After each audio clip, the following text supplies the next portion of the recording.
Se tem uma coisa que a maioria dos pacientes me perguntam é: doutor, eu posso fazer os exercícios mesmo com dor?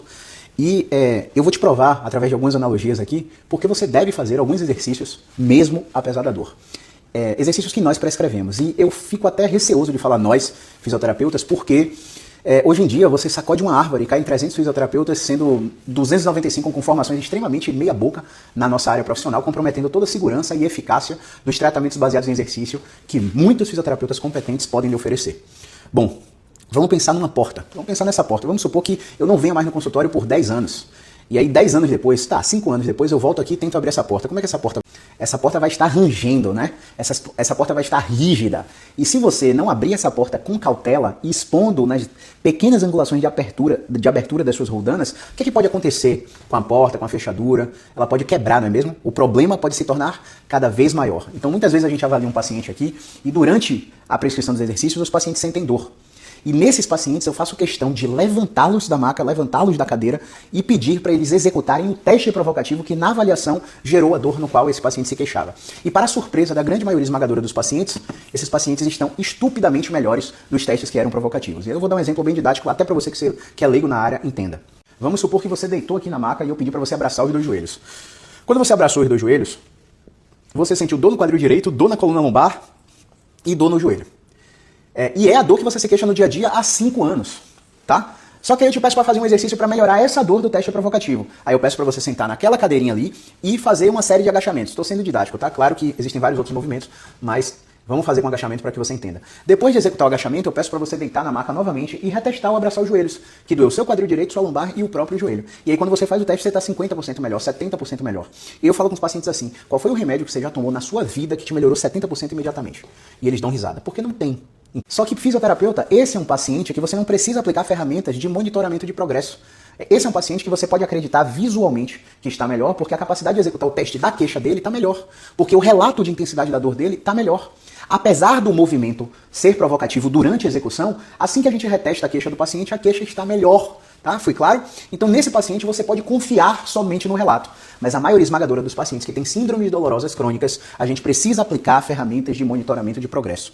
Caio, do que você está falando? Se você ainda não sabe o que são as ferramentas de monitoramento de progresso, você está tapando o sol com a peneira, você está enxugando o gelo, porque provavelmente você não está dando resultado para a maioria dos pacientes que você atende. Confiar no relato subjetivo da experiência de dor de um paciente que fala para você estou melhor, não quer dizer que o seu tratamento foi eficaz. Por quê? Vários estudos científicos vêm provando que eu sento aqui, atendo um paciente e pergunto ao paciente: você está melhor? Nossa, eu estou muito melhor. Aí tem um auditor fora da minha sala que assim que o paciente sai faz a mesma pergunta. E o paciente: pô, não gostei dele, não gostei do consultório, tudo que ele fez lá me doeu. Entende? Então o paciente, quando está sendo observado pelo terapeuta que ele contratou, ele não quer frustrar o terapeuta que ele contratou.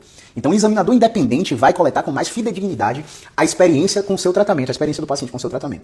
Então por isso a gente não pode ficar só no dado subjetivo. A gente precisa aplicar ferramentas de monitoramento de progresso. Você tem aplicado essas ferramentas? Então, eu vou te dar um exemplo agora de um caso extremamente crônico, que já tentou várias alternativas. Então, um paciente de 71 anos que a gente começou a abordar há 7 semanas atrás. A gente sabe que o diagnóstico dele é um diagnóstico específico de síndromes dolorosas crônicas. E dentro desse diagnóstico, a gente sabe que a evolução dele leva de 6 meses a 1 ano para melhorar. A gente sabe também que dentro desse diagnóstico, muito do que é feito de tratamentos é baseado numa cultura de medo. Olha, você pode ficar cadeirante, você pode ficar impotente sexualmente, a gente precisa fazer a cirurgia na sua coluna para não comprimir mais os nervos. E o paciente vai lá e faz a cirurgia baseada no medo. E nem sempre melhora. Na verdade, os pacientes com dor crônica, metade, mesmo quando operam, não melhoram. Aproximadamente metade, né? Cerca de 46% segundo alguns estudos. Então, a gente precisa alinhar a expectativa e colocar as cartas na mesa, não só sobre os nossos tratamentos, mas também sobre as possibilidades terapêuticas fora da nossa profissão. Fora da nossa profissão, isso mesmo. Então a gente precisa falar sobre a experiência que nós temos com pacientes que foram operados e estão em nosso tratamento, com pacientes que foram operados e saíram do nosso tratamento, tanto experiências positivas quanto negativas. Para baseado na informação que a gente dá para o paciente, que o médico dá para o paciente tomar a decisão clínica que melhor lhe for cabível. E tá tudo bem se o paciente não escolher o nosso tratamento depois que você apresentou as cartas na mesa. Você foi uma opção terapêutica e você deu direcionamento. Eu acabei de ouvir do marido de uma paciente que eu acabei de atender aqui, que foi um colega da nossa área, né, que trouxe a mãe alguns anos atrás para que eu atenda, e a gente identificou uma possível red flag no paciente, na mãe dele, e eu falei para ele: olha, eu só atendo aqui se ela tiver uma avaliação neurológica.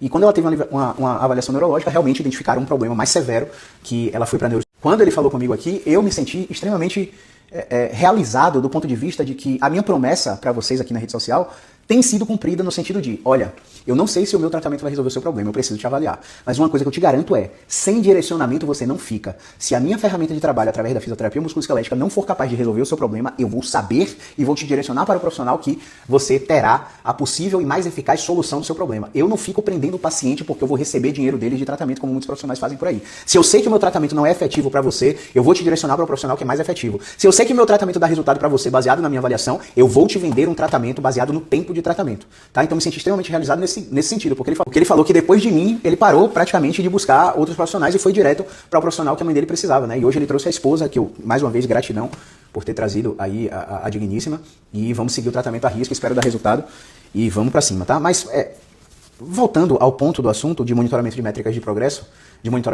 né, para testar a efetividade de suas intervenções, esse paciente que a gente atendeu há 8 semanas atrás, a gente sabe que na literatura o diagnóstico dele mostra que uma reavaliação positiva só é feita em 12 semanas. Mas o que é que minha experiência tem feito? Eu tenho atendido consistentemente esse perfil de pacientes idosos com dor na coluna, com claudicação, com mancar, com dor na perna, com dor irradiada, com dor em joelho, e eu tenho visto que as métricas de progresso têm acontecido muito mais rápidas do que 12 semanas. E aí o que é que eu estou fazendo? Eu estou reaplicando essas ferramentas cada vez mais rápido. Nesse paciente eu acabei de aplicar com 6 semanas de tratamento, né? E aí o que é que aconteceu? Dia 4 de fevereiro, ele fez um teste de caminhada adaptado. Iniciou com a dor 5 na escala de 0 a 10 e com 2 minutos e 55 segundos na distância de 210 metros, a dor dele subiu para 8. Com 4 minutos e 45 segundos na distância de 340 metros, a dor dele foi para nível 10 e ele teve que parar, né? Ele teve que descansar, fazer um alongamento e voltar para casa com a dor no nível 7, ou seja, o teste foi extremamente irritativo. E ele estava com dor, e ele tinha começado o tratamento. Por que muitos profissionais não fazem isso? Porque tem medo de testar as métricas de progresso do paciente no início, o teste ser provocativo e o paciente desistir do tratamento. A gente não pode ter medo de perder o paciente fazendo o que é certo. Então, repito, a gente não pode ficar com medo de perder o paciente porque não vai receber o paciente por fazer o que é certo. Quem tem que ter esse medo são os charlatões, que vendem ozonioterapia retal, que vendem liberação miofascial ventosa, massagem, prometendo que isso é tratamento para dor crônica, que vendem um bocado de procedimento invasivo que sequer foram testados pela prova científica. São eles que têm que ter medo de perder os pacientes. Entende? Não você, porque está aplicando um teste que é provocativo no momento que o paciente está querendo a urgência de melhorar a dor. Um discurso muito bonito de alguns profissionais que a gente vê por aí. Quem tem dor tem pressa, marque sua consulta, eu já vou te avaliar e já vou te atender na mesma hora. Eu tenho certeza que o profissional que faz isso não faz com efetividade. Porque o momento da avaliação precisa ser longo. Eu acabei de fazer uma avaliação de quase 2 horas aqui devido à complexidade do caso de um paciente. Então a gente não pode ter esse medo. A complexidade do caso na dor crônica, quando a dor passa de 3 meses, quando tem fatores biológicos, fatores psicológicos, fatores emocionais associados à dor crônica, a gente não pode contar como se aquele paciente fosse mais uma coluna, mais um joelho, mais um ATM, mais uma enxaqueca. A gente tem que conhecer a vida do paciente. Mais uma vez voltando ao caso, porque eu gosto de falar demais e aí eu acabo me perdendo no rumo, né? Vamos roteirizar isso aqui. 19 de março ele fez a repetição do teste adaptado de caminhada. Ele começou com nível 2, ele caminhou 11 minutos, 730 metros, a dor foi para nível 7, foi para 14 minutos, 930 metros, a dor no nível 9 e o teste teve que ser interrompido, tá?